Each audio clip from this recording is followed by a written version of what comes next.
જય સીતારામ, જય શ્રી કૃષ્ણ, જય ભોળાનાથ। હવે આપણે સભાડિયામાંથી ઘોડી લેવા આવ્યા છીએ ને ઉપાડવી છીએ। એ સભાડિયામાં જ બાગડતા ધમાધા કતી ઉપાડી છે એમ કહેવાય છે।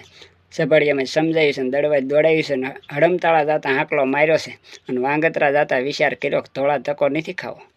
ઉત્સવેથી ઉતાવળી હાંકી છે અને ટીમ્બી જતા ટકોર કરી છે અને ઉમરાળા ઉપરથી ઉપાડી ગયા રતનપુરમાં રખડવા વહી ગઈ। રતનપુરમાં રખડવા વહી ગઈ ને સોગડ જતા સાબુક માર્યું ગયા, ઢાળે જતા ગલોટિયું મારી ગઈ અને પછી ગાંગળી જતા ગગલાવી, નેડા જતા નીસું જોયું, ઊંડવી જતા ઊંસું જોયું। કરદેજમાં કાંઈ વાંધો ન આવ્યો પણ વર્તેજમાં વાતું કરવા મળી।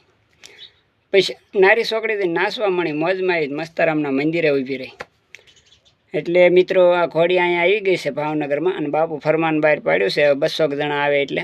અને આ આપણે ત્રીજા ભાગમાં ભાવનગરમાં દોડાવશું। એટલે આ વિડીયોને બને એટલો શેર કરજો, કોમેન્ટ કરજો, લાઈક કરજો અને સબસ્ક્રાઈબ કરજો।